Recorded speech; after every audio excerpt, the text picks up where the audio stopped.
वर्ग दावाये जय सेवालाल आज रोशन हमारे सर घोड़ों आंदोलन से आज महाराष्ट्र महानेता गरीबेरो तारणहार आणि बंजारा समाजारो अभिमान वसंतराव कृतिक नायर जी नुरेची 13वी जयंती श्रद्धा आणि समानेती बनावा।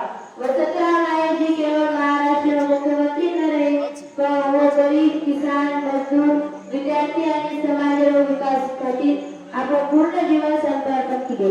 वो अवजड मानव असं येतो की शिक्षण आणि मेहनतीची समाज अंग बळतो। किसानेरो अनेक योजना चालू केलो खेतीवर विकास केलो पाणी रोजगार आणि शिक्षण विषय ध्यान दिलो। गरीब लोकांची जिंदगी सदारे उजळून देतो।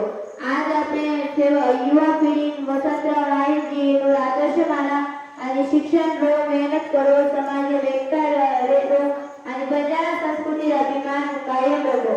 आओ आज ये पवित्र कर आपण ही संकल्पना करा की जी रो विचार कर चालो समाज सेवा करो आणि शिक्षण एकता आणि प्रगती रो संदेश गर्व होता।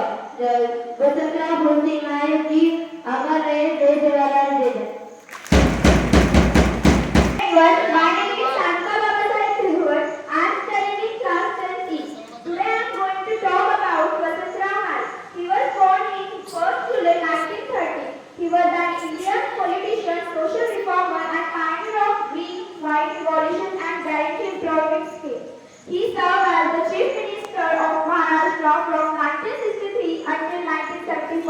He is the longest serving Chief Minister of Maharashtra. The Shri Vasantrao Naik Government Medical College in Yavatmal city of Maharashtra state and Vasantrao Naik Maharashtra Agriculture University Parbhani in Maharashtra state was named his honor. His birth anniversary is celebrated at Krushi Din by Maharashtra government. Thank you.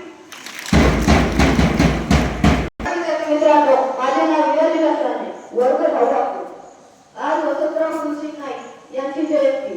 आदरणीय मुख्याध्यापक sir उपस्थित सर्व शिक्षक वृंद आणि माझ्या प्रिय मित्रमैत्रिणी आपण सर्वांना माझा सप्रेम नमस्कार। आज आपण महाराष्ट्राचे माजी मुख्यमंत्री दूरदृष्टीचे नेते आणि जनतेच्या विकासासाठी आयुष्यभर कार्य करणारे वसंतराव कृतिक नाईक यांची जयंती साजरी करण्यासाठी येथे एकत्र आलो आहोत।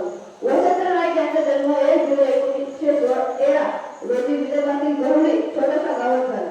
साध्या कुटुंबातून पुढे आलेल्या या महान व्यक्तीने आपल्या बुद्धिमत्ता प्रामाणिकपणा आणि अथक परिश्रमाच्या जोरावर महाराष्ट्राच्या इतिहासात स्वर्ण अक्षरांनी आपले नाव लिहिले।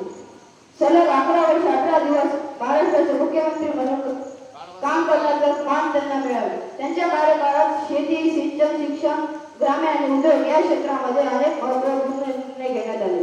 त्यांना नेहमी शेतकरी कष्टकरी आणि सामान्य माणसाच्या हिताचा विचार केला म्हणूनच त्यांना हरित क्रांतीचे शिल्पकार असेही संबोधले जाते।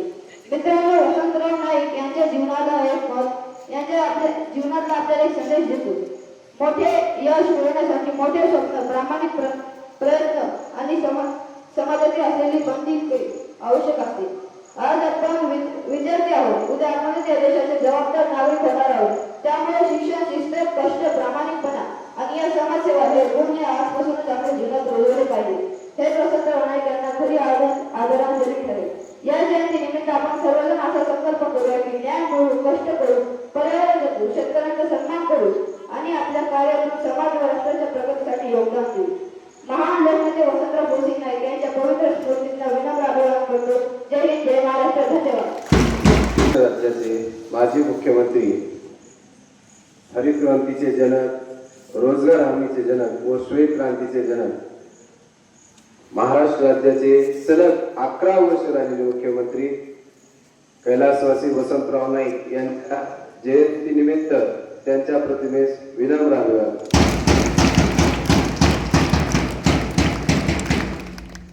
विद्यार्थी मित्रांनो एखाद्या व्यक्तिमत्वाबद्दल जाणत असताना त्या व्यक्तीच्या कार्याचा आढावा आपल्या समोर घेतला जातो। त्यांचं कार्य आणि त्यांची दूरदृष्टी ही समाजाला आजही प्रेरणा देत राहते। अशाच व्यक्तिमत्वाची जयंती किंवा मग पुण्यतिथी असो हे उत्सव आपण साजरे करतो।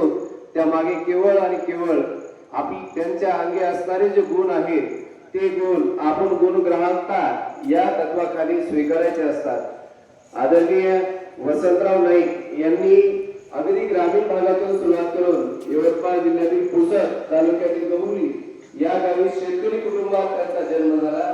प्रतिभावान आणि सतत समाजाच्या प्रती असणारी धडपड ही त्यांच्या कार्याची विशेष शैली आहे. त्यांनी ज्या काळामध्ये ही पद स्वीकारली तो काळ होता 1963 ते 75. त्या दरम्यान 1972 ला फार मोठा दुष्काळ संपूर्ण देशभर पडलेला होता आणि याच काळात त्यांनी सगळ्या समाजाचं चिंतन मनन करून लोकांचं स्थलांतर थांबवून रोजगार हमीसारखी योजना प्रभावी राबवून लोकांना गावातच रोजगार दिला आणि नंतरच्या काळात अशा प्रकारच्या दुष्काळाचा सामना करण्यासाठी या संपूर्ण कालावधीमध्ये कामे केली. ती आजच्याही नेत्यांना अगदी त्यांच्या कार्याला दृष्टी देणारी आहेत, एक मार्ग देणारी आहे.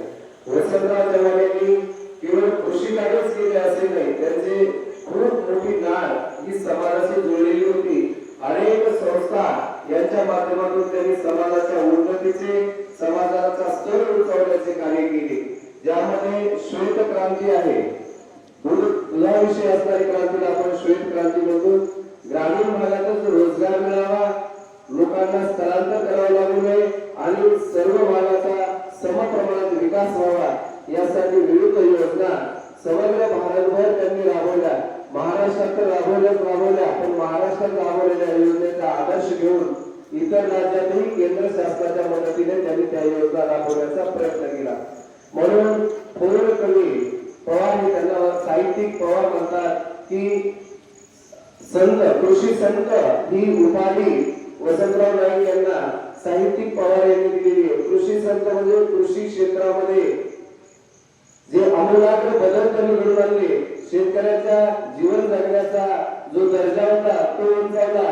विविध योजनांच्या माध्यमातून आजही पाहतो आपण खेडेगावामध्ये रोजगार हमी योजनेच्या माध्यमातून कामे चालतात, विविध शासनामार्फत मोफत दिल्या जातात. त्यांचं सर्व श्रेय हे वसंतराव नाईक यांना जातं.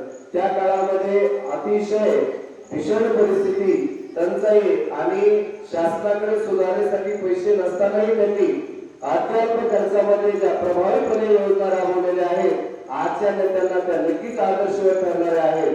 यांच्या कार्याचं मनोमन चिंतन मनन करून आपणही जीवनामध्ये समाज उत्थानाचं, समाजाच्या उन्नतीचं असंच कार्य त्यांच्या